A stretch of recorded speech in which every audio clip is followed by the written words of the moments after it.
Muito boa tarde e bem-vindos de novo à terceira conferência EcoSeguros. Vamos dar início ao painel Vida, Poupança, Reforma, o virar da página nos seguros de vida e pensões, o que não sei se será assim, é isso que vamos porque confesso que está bastante confuso o que é que as taxas de juros altas vão trazer de novo, os incentivos à poupança quase nulos ou nulos da parte do Orçamento do Estado, os gastos, o rendimento disponível das famílias a baixar, o produto a baixar, mas gostaria de... Temos três convidados de luxo para discutir estes assuntos. Marta Graça Ferreira, que é Presidente do Conselho de Administração da Real Vida Seguros. Nelson Machado, que é CEO de Vida e Pensões do Grupo AGEAS Portugal e, ao mesmo tempo, também responsável pela área Vida na Associação Portuguesa de Seguradores. Isabel Castelo Branco, CEO da BPI Vida e Pensões, uma das maiores seguradoras portuguesas e Vida. E eu começaria pelo Nelson Machado, na sua qualidade, nas suas várias qualidades, mas uma delas como responsável do ramo de vida na APS. O que é que achou do Orçamento do Estado, que é um documento tão importante para a vida dos seguros de vida, reforma e pensões? O que é que eu achei do Orçamento do Estado? Vá lá ver. Vou tentar não ser irónico. Não achei nada porque não há nada. Portanto, de facto, sobre vida, sobre pensões, sobre a necessidade de criar incentivos que sejam duradouros, exigentes, para fomentar a poupança a longo prazo. Importantíssimo para o país, porque, de facto, falta-nos poupança para não estarmos sujeitos a qualquer crise, e aconteceu que já aconteceu 3 ou 4 vezes desde 25 de Abril, mas, de facto, eu sou muito otimista, tenho sempre esperança que quem decide tenha decidido que não é o momento certo, que não é o documento certo e que há outros momentos breves para de facto criar um enquadramento mais favorável. Mas obviamente fiquei não muito entusiasmado por não ver nada que refira o PEP, o Plano Europeu para Pensões. Fiquei desconfortável ou triste por não ver nada que de facto de uma forma muito rigorosa, permita incentivar a poupança a longo prazo. Não vi nada que fomente o que chamamos de segundo pilar, ou seja, a possibilidade das empresas poderem fazer parte das suas contribuições para esquemas obrigatórios, com direitos adquiridos e de facto, melhorar os complementos de reforma dos colaboradores. E, portanto, tudo aquilo que achamos que devia acontecer para que o país tenha uma segurança social fundamental, exigentíssima e que cubra o essencial das nossas necessidades, mas depois possa ser complementado com esquemas privados financiados pelas empresas e financiados pelos particulares. De facto, não vi nenhum passo nesse sentido. E, portanto, muito otimista que sou, e tento ser sempre, fiquei, eu diria, um bocadinho desapontado, de facto, com esta total inexistência de alguma referência sequer. Marta Graça Ferreira, eu sei que no caso da Real, e já tem dito isso frequentemente, os incentivos fiscais são muito importantes, tal como pensar na pequena poupança e só não na grande poupança, os chamados seguros de vida popular. Sente algum alento para 2023 a esse respeito? Vamos lá ver o Orçamento de Estado e, para já, boa tarde e cumprimentar as pessoas que estão aqui. Algumas que já estavam aqui da parte da manhã, e quero agradecer ao facto da ECO promover estes eventos, porque é alguma forma de passarmos o know-how e de passar alguma informação às pessoas sobre a necessidade da proteção. Mas realmente nós continuamos. Os benefícios fiscais são muito importantes e eu já o disse na conferência anterior, não é? Que realmente os benefícios fiscais são muito importantes no sentido das pessoas fazerem alguma poupança. Porque nós temos a perfeita noção que o mindset em Portugal não é um mindset de poupar. Pronto. Mas, como eu já referi, em alturas em que nós tínhamos os benefícios fiscais mais atrativos, em que o próprio PPR tinha, portanto, o valor autónomo em termos de benefício fiscal no IRS, nessas alturas nós tínhamos perfeitamente a noção, e eu na altura até era responsável de uma delegação, as pessoas iam a correr ali nos últimos dias para fazerem as suas poupanças. E, portanto, não há uma mentalidade de poupar, mas quando os benefícios fiscais realmente são atrativos e não temos um benefício fiscal do PPR que conta para uma súmula total e, portanto, não há um benefício, basta haver uma rúbrica ou outra, portanto, que consuma logo o total desse valor, não é? Quando os benefícios fiscais são atrativos, nós tivemos provas no passado de que isso resulta. Defendo muito que as pessoas devem fazer uma poupança programada, que é os 20 euros, os 30 euros por mês, porque acho que é muito mais fácil e as pessoas habituam-se a isso.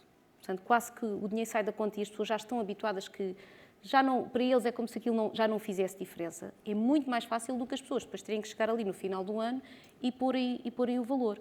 Mas, na realidade, defendo e acredito que este Orçamento de Estado, se tivesse tido essa visão, visto que até já vimos que a taxa de poupança da população portuguesa está a diminuir drasticamente, não é? Se tivesse tido essa visão, nós poderíamos ter aqui um alento e realmente as coisas começarem a melhorar um bocadinho. E depois é uma questão de hábito e as pessoas habituam-se e começa-se aqui a criar um mindset. E, portanto, os benefícios fiscais acabam por ser aqui ajudar um bocadinho aqui a esta mudança de mentalidade, não é? Há aqui uma grande falta também da literacia financeira, como é óbvio, mas ajudaria francamente a que esta forma de estar mudasse. Este é que é o meu ponto de vista. Isabel Castelo Branco, no caso da BPI Vida e Pensões, eu tenho notado ao longo do tempo que há algumas flutuações de produção que eu penso que estarão muito relacionadas ao lançamento de produtos, etc., produtos novos ou inovadores. E, por outro lado, está numa rede que vende seguros e outros produtos. O que é que se sentiria que seria importante, além destas falhas no orçamento, falha de incentivos, o que é que poderia tornar os produtos mais competitivos face a outras alternativas de investimento? Vamos lá ver, aqui para responder ao otimismo do Nelson, eu posso dizer pelo menos, dando mais chega ao seu otimismo, pode ser pelo menos o facto de não haver nada no orçamento significa que mantemos alguma estabilidade fiscal, que é uma coisa que gostamos, que achamos que é importante nos produtos. Mantemos-la pela negativa, no sentido em que, não havendo alterações, há muitos anos, estamos neste momento com, no fundo, não há um incentivo do Estado, o Estado não mostra que deve haver um incentivo à poupança. O Estado, a mensagem que passa aos cidadãos é que isso não tem muita importância e de facto não é assim e não devia ser assim. Aquilo que a BPI Vida e Pensões, como disse agora, pegando no caso específico da companhia, tem de facto uma tradição muito longa e muito aprofundada de produção e de colocação de produtos de poupança. E acho que isso tem sido possível ao longo do tempo. Obviamente, a questão dos benefícios fiscais é uma questão, porque estes produtos intrínsecos têm esse elemento e esse elemento não é de desconsiderar, mas, sobretudo, tem sido possível porque eu acho que tem sido possível formar a rede do BPI, que é o mediador, e formar, e através da rede do BPI, chegar às pessoas e, no fundo, criar alguma cultura eu não direi de tomada de risco, mas de investimento de longo prazo. Acho que é o termo. Que não é fácil, para a qual, evidentemente, como dizia, os benefícios fiscais são um sinal muito forte e, sobretudo, são um sinal forte que os Estados entendem que isso é importante para a vida das pessoas e, sendo importante para a vida das pessoas, é importante para o país, mas vai para além disso. E, portanto, idealmente, nem devíamos estar aqui a falar todos os anos do Orçamento de Estado. Idealmente, devíamos ter um sistema fiscal que fosse estável e estruturado para os produtos de longo prazo e, em vez de estarmos todos os anos expectantes sobre as novidades, com propostas e novidades do orçamento que tornam todo este sistema muito instável de vários pontos de vista.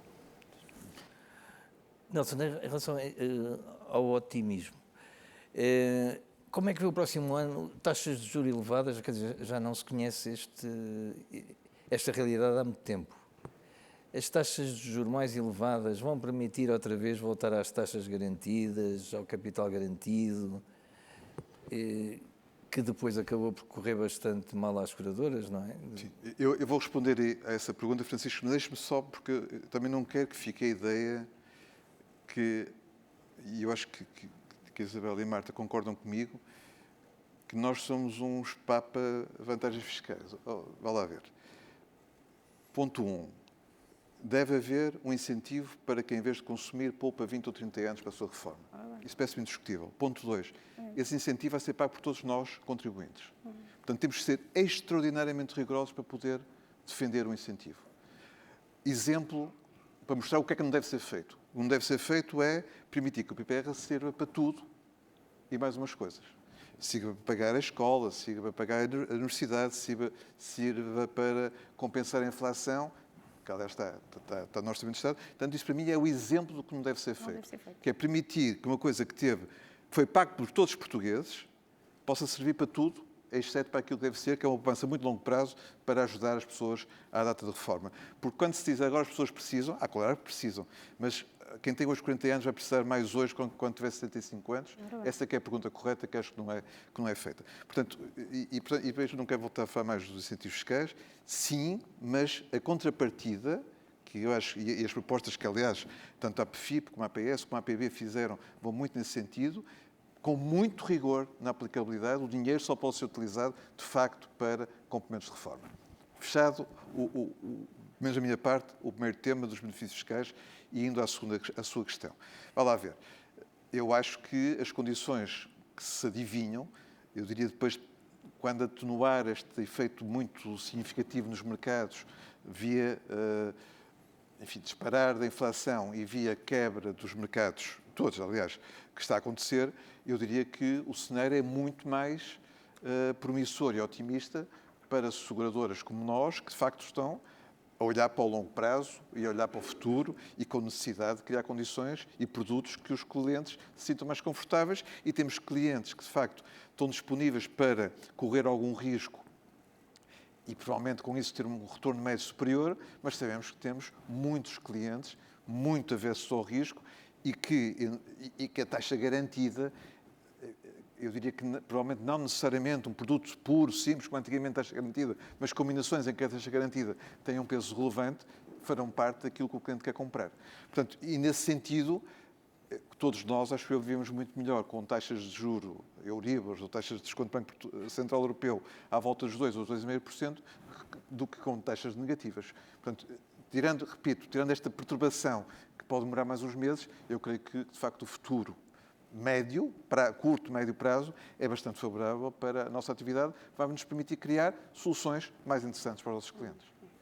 Eu nesta ótica, e aproveitando aqui a dica, a mensagem, é que realmente, e já o disse, é que acredito que os benefícios fiscais podem vir aqui ajudar, mas defendo que o PPR não deve ter a amplitude de uso que tem hoje, porque acho que é muito mais importante e troco muito mais ter um PPR sem esta amplitude, com maior rigidez, mas que realmente permita haver uma continuidade em termos na ótica do próprio benefício, porque realmente estamos a desvirtuar o PPR, não é? Porque se realmente o PPR serve para estas coisas todas, vai ser difícil as pessoas haver ali uma continuidade no âmbito da poupança. Pronto, e esta é a nossa forma de estar e é dentro desta ótica, porque acho que realmente desvirtuou-se muito aqui a questão do PPR e o Governo também incentiva um bocadinho isso, e talvez por isso também não esteja a apostar nessa ótica, na ótica dos benefícios. Relativamente aqui à questão dos mercados, acho que é importante realmente salientar é que nós na Real Vida, os nossos produtos são sempre com taxa garantida, não temos canal bancário e, portanto, nós somos uma companhia de agentes e o agente em si também, que eu acho perfeitamente normal, tem aqui dificuldade de estar a vender produtos com risco ao cliente. Pronto. E, portanto, todos os produtos de poupança que vendemos são produtos em que temos uma taxa garantida e garantimos sempre o capital. Agora, os momentos são de taxas em que as taxas estiveram realmente mais baixas. Acho que neste momento é muito cedo para estar já a antever produtos no curto prazo, porque os mercados neste momento ainda estão muito voláteis, estão muito nervosos, como eu costumo dizer, e é muito prematuro estar já a conseguir definir neste momento, desenhar alguns produtos com taxas garantidas mais elevadas. Acho que devemos esperar, às vezes uma semana corre bem, não é por uma semana correr bem que já nos permite dizer que realmente as coisas estão a estabilizar. Eu considero que neste momento ainda é cedo, mas obviamente que estabilizando o mercado há condições para lançar produtos mais interessantes do que aquilo que tínhamos até aqui, com certeza. Sr. Castelo Branco, qual é a sua ideia em relação a novos produtos? Ou que produtos manter, melhorar? Olha, Que tipo eu de acho produtos? que a questão das taxas de juro é muito importante porque veio de facto dar muito maior visibilidade à poupança, porque há muitos anos, de facto, nos últimos anos, os depósitos deixaram de pagar taxas, as pessoas têm como referência taxas zero ou negativas e, portanto, o facto de que as taxas existam e sejam visíveis gera esta visibilidade. Eu acho que, pegando aqui no ponto que a Marta estava a referir, eu acho que perante o cenário de volatilidade que estamos a viver, aquilo que eu entendo é que é importante começar a oferecer taxas às pessoas, é importante começar a dar essas oportunidades às pessoas. Eu não sei prever qual é o nível em que as taxas de juros vão estar para a frente. Aquilo que eu estou a ver é que a agressividade das políticas monetárias dos bancos centrais, precisamente para precaver a subida da inflação e a sua própria credibilidade, está a pôr um travão na subida das taxas de médio e longo prazo e, portanto, deseja-se que assim seja, porque é a forma também de suster todos os custos de financiamento das economias e dos Estados, dos próprios Estados, e, portanto, há valor nestas taxas. Não sei dizer se a taxa da amanhã é mais alta que a de hoje ou mais baixa, mas sei dizer que estruturalmente há valor nestas taxas e tem esta vantagem de que cria visibilidade, alerta as pessoas para esta questão da necessidade da poupança, que até agora estava um bocadinho... O custo de oportunidade era nenhum, não é? Ou muito pouco. E portanto, tem um senão já agora, que é, que o Nelson também falou nisso, que é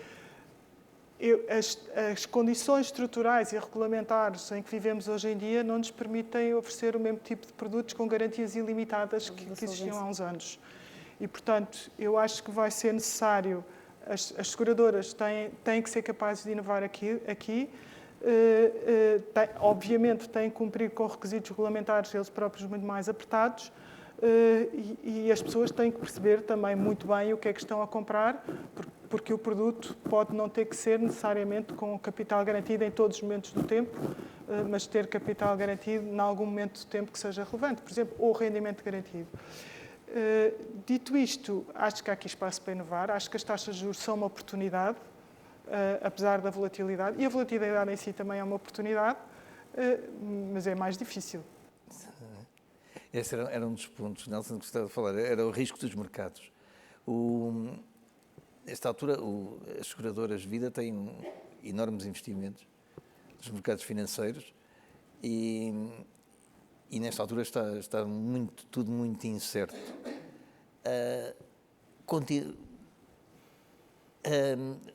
A política de investimentos das seguradoras continua segura? Continua sem risco? Uma coisa é segura, outra coisa é sem risco, não é?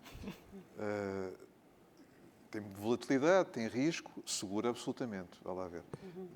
Nós, e aqui o nós, acho que é toda a indústria, embora, obviamente, conheço melhor a nossa casa.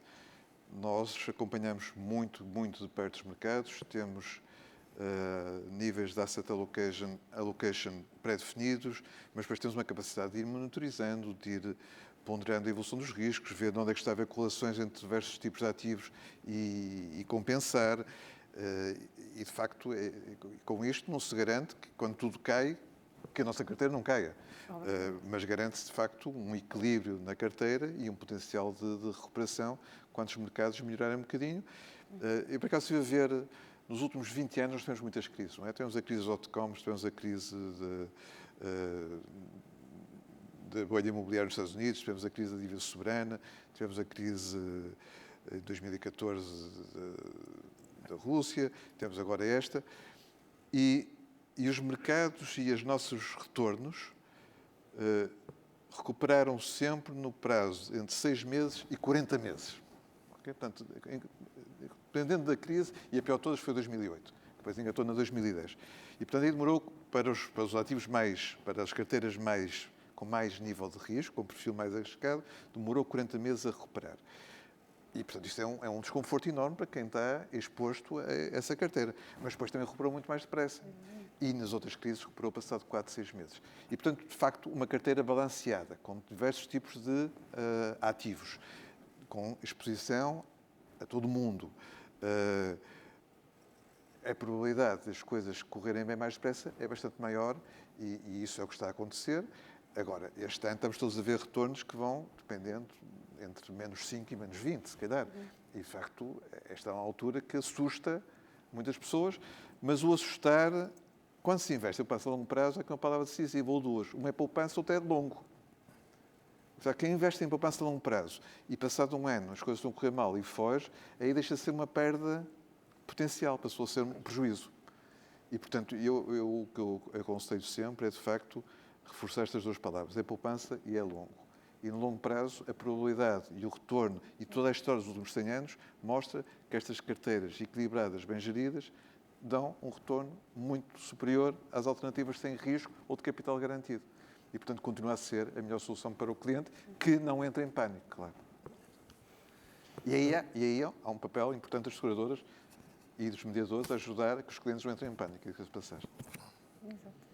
Aliás, a indústria seguradora, o setor segurador tem sido bastante resiliente em todas estas crises que temos tido a nível dos mercados financeiros e, obviamente, que neste momento as coisas são um bocadinho mais assustadoras, como também tivemos na altura do Covid, os mercados também tiveram bastante voláteis, mas as próprias políticas de investimento e a regulamentação que existe a esse nível fazem com que realmente exista aqui alguma diversidade em termos dos balanços e que as coisas fiquem mais ou menos alinhadas, não é? E que consigam resistir a este tipo de volatilidade por parte dos mercados e portanto, é algo que temos que dar tempo às coisas, não é? Que aquilo que o colega estava a dizer, as pessoas também não se podem assustar, há que não, lá está, não desistir, há que manter a calma e esperar, porque a tendência tem sido sempre de recuperação e o setor segurador tem mostrado bastante resiliência nestas alturas. É isso, Marta, que eu lhe queria perguntar, no caso da Real não está ligada a bancos e houve talvez uma vantagem reputacional a seguir à crise bancária que no fundo criou problemas em 4 bancos e Exato. acabou por ter um efeito sistémico, quer se queira, quer não. E nessa altura talvez aparecesse o lado das seguradoras que correu bem, uma vantagem de reputação. Eu perguntava-lhe duas coisas. Esta obsessão pelo curto prazo, quer do governo, quer das pessoas, e o não conseguir pensar a um longo prazo, não será ainda consequência de más experiências do passado? Evidentemente que sim, não é? Porque ainda houve acontecimentos relativamente à componente bancária que eu posso dizer que ainda são recentes, não é? Agora, a verdade é que a robustez do setor segurador é uma evidência e há um cliente específico para seguradoras, porque realmente o setor tem sido bastante resiliente e tem-se mantido bastante estável. Agora, essa visão da questão da poupança de curto prazo poderá ter a ver com isso, mas eu na minha ótica, tem muito a ver com a cultura e com a mentalidade das pessoas. Pronto, as pessoas não pensam muito e também não se tem trabalhado o suficiente em termos de literacia financeira, porque as pessoas nem sequer têm a noção do que é que precisam poupar, a maioria das pessoas.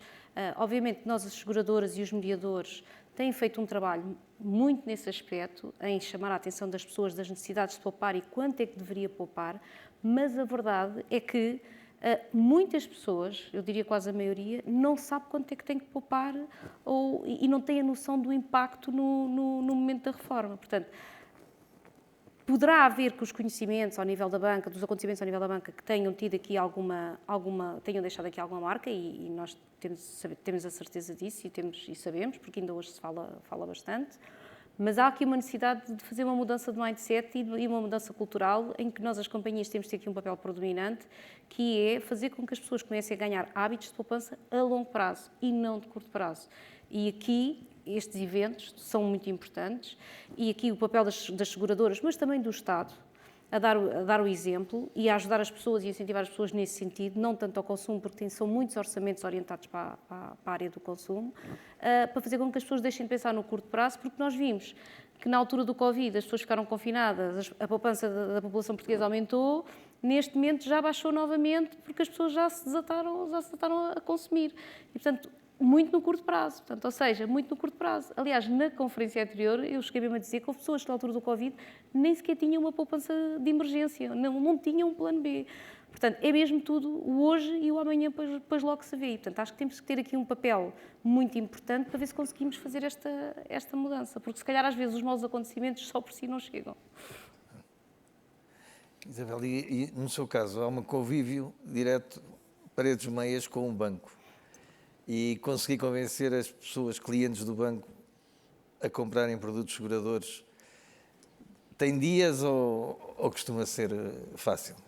Não, vamos lá ver. O BPI tem como eu dizia há bocado, já tem uma tradição e uma história muito longa de venda de produtos de recursos, de seguros, e falo muito bem, com uma boa capacidade de assegurar os clientes no longo prazo, e acho que nós beneficiamos muito disso.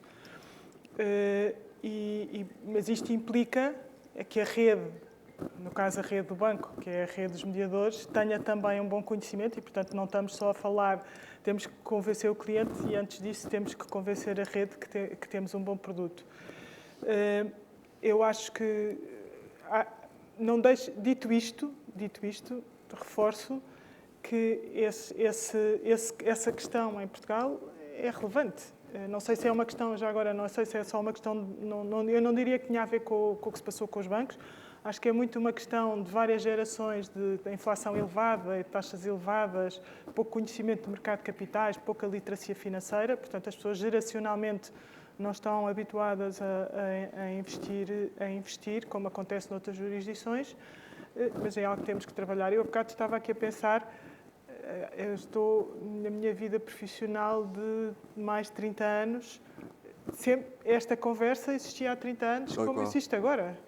E, portanto, melhorámos um bocadinho. Acho que melhorámos, já agora, porque eu acho que, apesar de tudo o que se passou nos últimos anos, taxas de juros baixas, acho que permitiu às pessoas perceberem a questão da diversificação e do investimento a longo prazo, mas a conversa há 30 anos era igual a que é agora. Eu só para ser diferente, porque senão é uma chatice sobre todos de acordo, eu vou dizer que não. Porque eu acho que há 30 anos era melhor que agora neste sentido. Mas eu concordo com a Isabel, é só neste sentido. Nós há 30 anos era possível dizer precisamos arranjar formas de complementar a segurança social sem dizer que a segurança social está falida ou a segurança social não tem problemas. E esse debate tornou-se ideológico e não técnico. E nesse sentido estamos piores que há 30 anos. Há 30 anos sabia-se, porque é inevitável, a segurança social é extraordinária em Portugal. E, portanto, agora, é inevitável, quando há menos bebés, quando as pessoas vivem muitos mais anos, quando a idade da reforma não aumenta ao mesmo ritmo, é inevitável, e só é, e apesar das enormes mudanças profundíssimas que se fez no esquema de pensões, aliás, de uma forma muito silenciosa e muito bem feita, que permite aguentar durante mais algum tempo o esquema atual, mas é inevitável que o esquema atual não permitirá pagar tudo que promete a toda a gente, a não ser que esse faça ou seja zero, como foi nos últimos 3 ou 4 anos, e criou mais uma vez uma ilusão monetária enorme. E este preconceito ideológico, que dizer que uma coisa tem um problema e que queremos melhorá-la, equivale a dizer queres dar cabo da segurança social, é uma coisa que, como português, me põe nervosíssimo, porque acho que destrói uma conversa inteligente e técnica para encontrar as melhores soluções complementares entre algo que eu me orgulho e creio que quase todos nós nos orgulhamos, que é um esquema sólido de segurança social, mas daí até dizer que ela paga tudo, não pode fazer. E depois isto toca noutra coisa que a Marta disse. A pessoa poupar, longo prazo, mas poupar tens de ter um objetivo, tirando a pequena parte, poupança de segurança, enfim, de facto, para uma emergência, O resto tem de ter um objetivo. E quando te dizem, não te preocupes com a universidade, que a universidade é grátis e é boa. Não te preocupes com a reforma, que a reforma é pago tudo a toda a gente e para toda a vida sem qualquer problema. Qual é o incentivo que as pessoas têm que poupar? E isto é mentirmos às pessoas. Porque, de facto, tudo isto é verdade e temos um país que devemos orgulhar-nos, mas é impossível pagar tudo a toda a gente sem grandes quebras de rendimento, como qualquer estudo rigoroso, nacional e internacional, prova. Mas quando aparecem esses estudos, são todos acusados de serem comprados por seguradoras ou coisa que valha, que é uma coisa triste, intelectualmente triste. E, portanto, estou a brincar porque eu concordo completamente com a Isabel, mas isto que eu disse não é mentira. Há 25, há 30 anos era mais fácil discutir estes temas que hoje, sem levar logo com um carimbo de ideologicamente impuro. Por isso, o sistema de pensões não vai falir, pode pagar só 44% de taxa de substituição e as pessoas reformarem-se aos 70%, aos 72%. Exato. Por isso Isso é o menos, não é? É isso mesmo. O 70 aos Mas é 72, para lá caminho. isso até é o menos, porque vivemos todos, é sinal que vivemos mais. O problema é que tem o mesmo bolo a dividir por mais pessoas, Exato. durante mais tempo. Mas há um discurso demagógico que consegue dizer que não há problema e que vai correr tudo bem. Não se consegue desmontar esse... Quem é que devia desmontar esse... É uma força política? É a indústria seguradora? Eu, neste momento, se as pessoas andarem atentas e lerem os jornais, há muito... E hoje na internet, que as pessoas leem tanta coisa e têm acesso a tanta informação, acredito que realmente é mesmo só por falta de vontade. Porque nós sabemos que em termos de a taxa de substituição dos rendimentos das pessoas quando se reformarem, daqui a 1960, em 2060, nós temos a perfeita noção que vai ser 40%, quer dizer, 40%, 30%. E toda a gente vai ter noção que vai ter uma perda de rendimento à volta dos 60%, 70%. Quer dizer, isto é uma coisa que eu já leio isto há muito tempo. Há muito tempo. E ao nível da União Europeia é exatamente o mesmo problema. E, portanto, faz-me confusão. As pessoas não querem pensar no problema.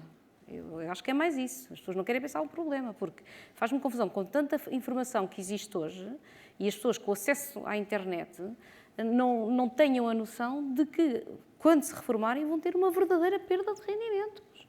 E se não tiverem um complemento, não vão ter imensas dificuldades em manter o mesmo nível de vida. Portanto, isto é uma coisa que está em N blogs, em N sites de notícias, quer dizer, é impressionante como é que as pessoas passam por isto e não se assustam.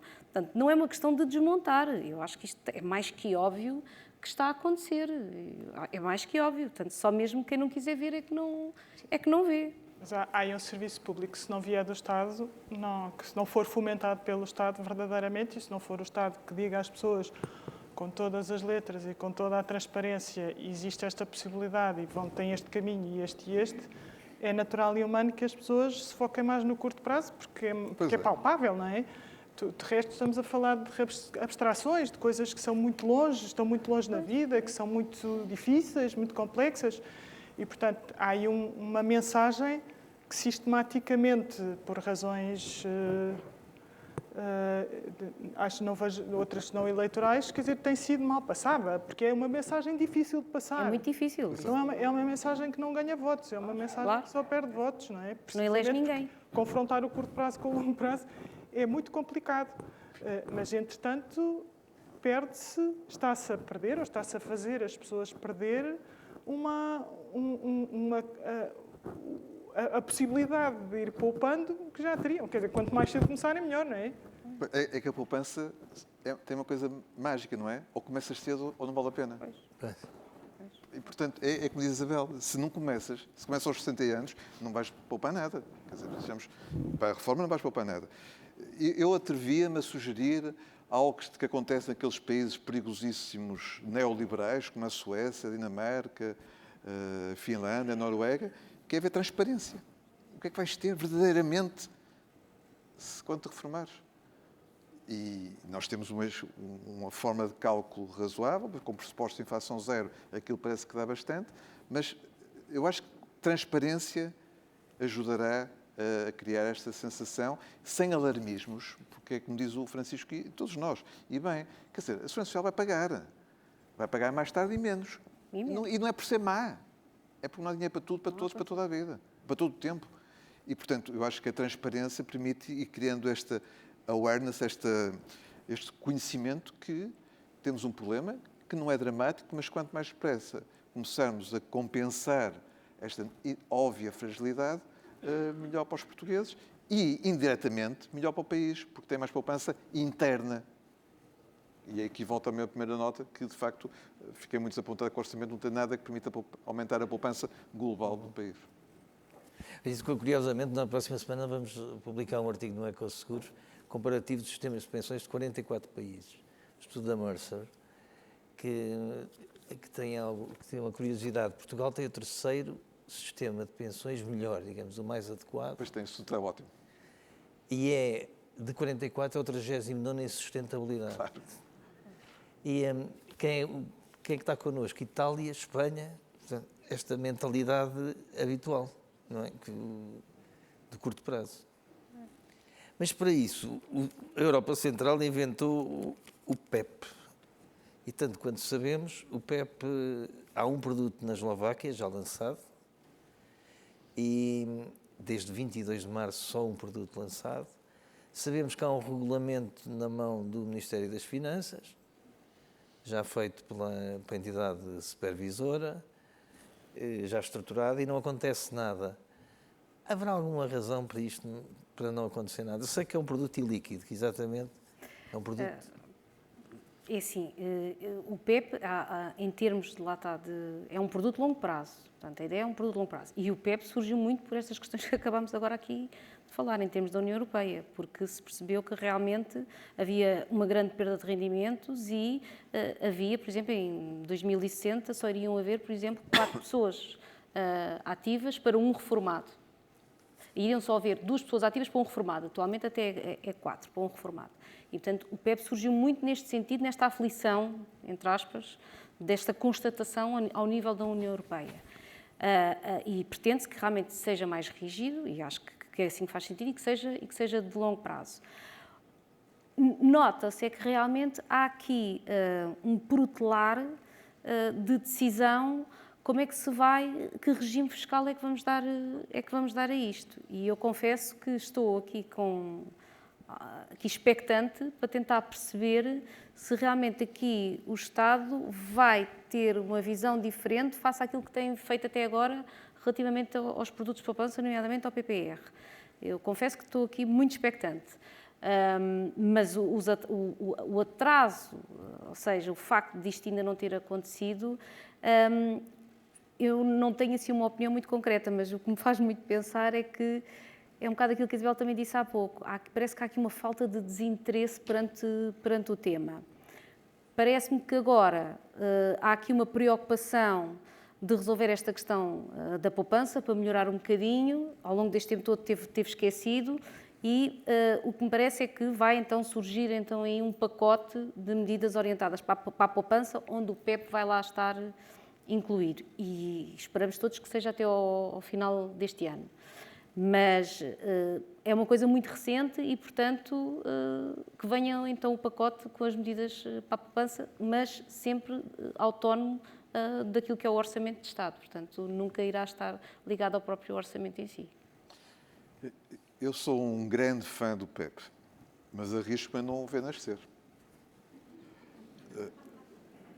E com muita pena minha, porque eu, de facto, o PEP foi inventado por um português, inspirado no PPR original e melhorado, com custos máximos, com transparência, com possibilidade de carreiras contributivas em vários países, com possibilidade de consolidar depois todo o dinheiro no fundo, num sítio, podendo ser gerido por sociedades gestoras de fundos de investimentos, de fundos de pensões e seguradoras. Portanto, é um produto, pensem no PPR original, há 88, 89, quando começou, só que em vez de ser para os 60 anos, é verdadeiramente para a reforma. E em que, de facto, a poupança está lá para a reforma e não pode ser utilizada para outro fim, como eu acho que deve ser, porque, de facto, senão não é plano para pensões nenhum, mas é uma poupança só. E, portanto, eu gostava imenso que o PEP fosse um sucesso. Nós, enquanto companhia, estamos preparados para o lançar se ele vier a aparecer, mas, como dizem muito bem, não vai, a Marta e muito bem, sem um enquadramento nacional, legislativo, que nós não conhecemos. Esse enquadramento fiscal que, de facto, tem alguma vantagem para compensar as enormes desvantagens que tem, e bem, que é não ter liquidez, Exato. arriscamos a ser, de facto, um produto que eu não vou ver nascer, apesar de gostar muito do conceito.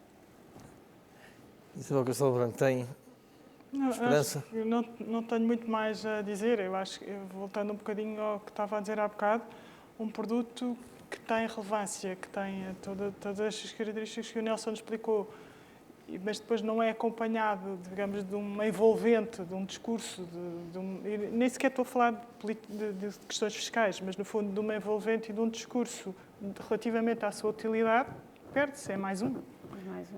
Provavelmente não é só por causa em Portugal, porque precisamente por alguma razão só existe na Eslováquia, mas há aqui alguma divergência no discurso europeu relativamente aos PEPs. Não acompanho, portanto não sei dizer, mas no meu entender é isso, falta-lhe o enquadramento, ninguém está com muita vontade de o dar pelas razões que forem.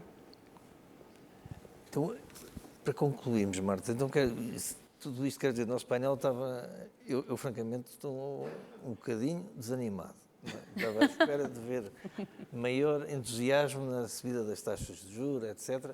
Estou a ver prudência, porque também estou a falar com seguradores e que são prudentes, geneticamente prudentes. Mas estava à espera de ver mais alguma vitória sobre o consumo. Não é? Nesta altura temos a aposta no crescimento económico via consumo privado, pouco, com 50% de componente importada, que é uma coisa que o consumo privado tem, 50% volta para fora. E em relação à poupança, quer dizer, os portugueses são incentivados a gastar. E o pouco que têm, não é? E este ano até por obrigação. E por isso é um ano de quê? De expectativa, à espera do pacote que falou, que poderá existir.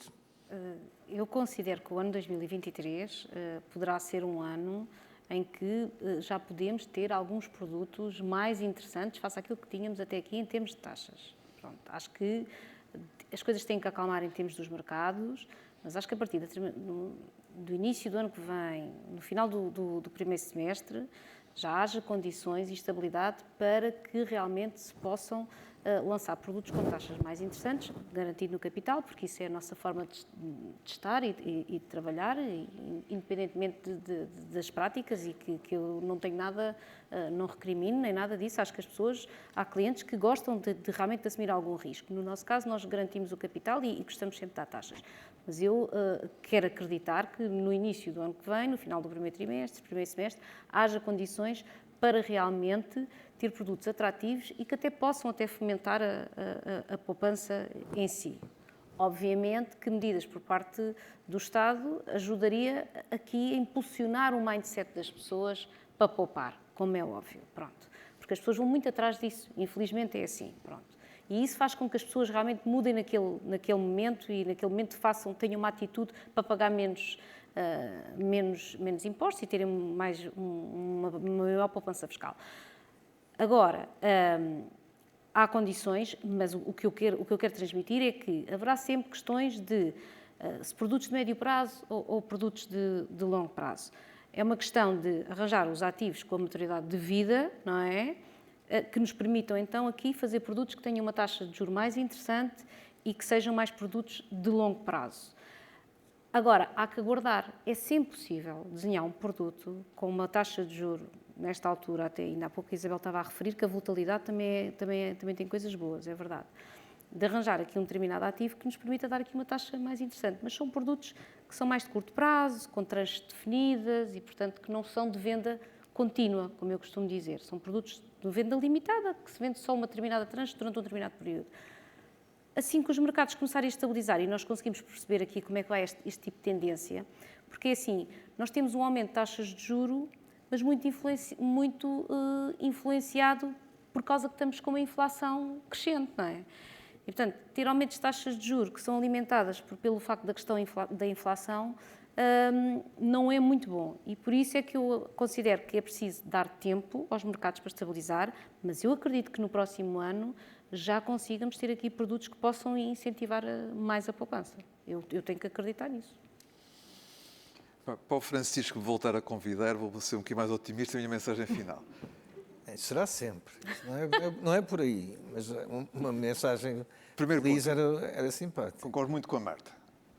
Eu acho que, de facto, estamos num momento muito deprimido dos mercados, com a inflação e da queda dos valores dos mercados, e é muito provável, e com muita enorme volatilidade, que isto atenue e vai permitir, com este novo nível de taxa de juros, criarmos soluções muito mais competitivas para os clientes, tanto em taxa garantida como sem taxa garantida, e, portanto, também acho que estamos nesse caminho, é um bocadinho a ver quando é que vai ser, pode demorar 2, 3, 6 meses, mas vai acontecer com certeza.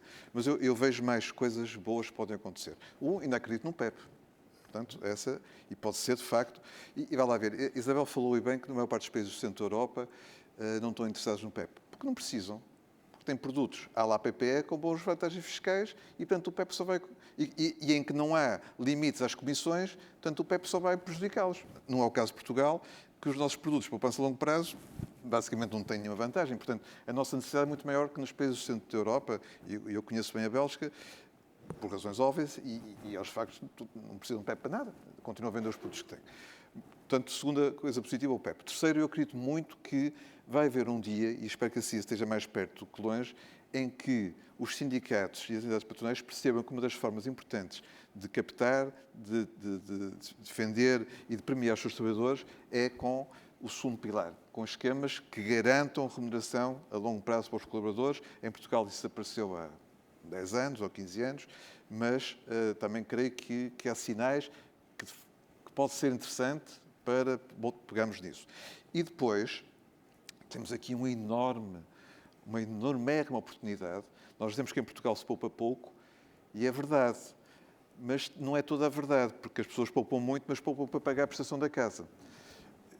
Nós chamamos isso a poupança, não é? Poupança forçada. Exatamente, nós chamamos isso a poupança e não é tecnicamente, mas de facto, uma pessoa aos 60 ou 65 anos, vemos muita gente com um património, sem dívida e diga-se passagem, com uma pensão muito fraca, com um nível de vida muito fraco. E, portanto, se nós, enquanto seguradoras, APS, Governo, conseguimos ajudar a encontrar uma solução que permita ajudar de uma forma transparente e com poucos custos para todos os envolvidos, nomeadamente capital para nós, liquidificar essa poupança, transformá-la em rendimento permanente, eu creio que, se temos espaço nesse sentido, é mais algo muito importante que a atividade seguradora se pode orgulhar. Portanto, não nos falta coisas giras para continuarmos a estarmos entretidos nos próximos anos. Isabel, o que é que acha do 2023? Não faço ideia, em primeiro lugar. Mas para juntar aqui, queria dizer o seguinte. Nós tivemos várias crises nos últimos anos. Tivemos uma crise em 2009 que nos ensinou que o endividamento, que crescer através de endividamento bancário é limitado. Depois tivemos outra crise em 2011 que nos ensinou que crescer através de endividamento público é limitado e os mercados são limitados e as capacidades de endividamento são limitadas. A soma das duas crises ensina-nos que crescer através de dívida é limitado. O que significa que sobra-nos o quê? Sobra-nos o património e o património não se chega ao património, a menos que eu ganhe a lotaria, não se chega ao património sem poupança. E, portanto, pegando aqui, eu acho que aquilo estamos num momento muito difícil, tivemos um brutal choque de oferta, ninguém sabe muito bem como é que se lida com isso, com os instrumentos que temos. Os Estados estão muito preocupados em preservar o mais possível o nível de vida das pessoas, e é a sua função, mas isto há de passar, de uma forma, mas todas as coisas passam. Desejavelmente manteremos um nível de taxas de juros que não será zero, porque esse nível de taxa também se foi muito instrutor, e no fundo acho que temos condições para nos concentrarmos ou para olharmos para o património. Se o património é a poupança que eu estou a fazer, se o património é a casa que eu tenho e que de alguma maneira tenho que monetizar, todo esse elemento e trabalhar esse elemento acho que é muito importante. E eu acho que se fala muito nos rendimentos, inequidade dos rendimentos, isso obviamente, com certeza, As pessoas são, cada uma delas, na sua individualidade, tem o seu património e é esse que... eu acho que aí estão muitas oportunidades e acho que é muito importante, genericamente, construir um discurso positivo à volta disso. E já agora, por meio de razão, acho que o Estado teria sempre essa obrigação. Mas não é... Concordo que isso não é o discurso mainstream.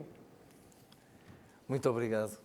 Acho que ficámos com uma ideia, pronto, se não eufóricos, pelo menos com alguma esperança que o ano 2023 fique melhor. Marta Graça Ferreira, Nelson Machado e Isabel Castelo Branco, muito obrigado.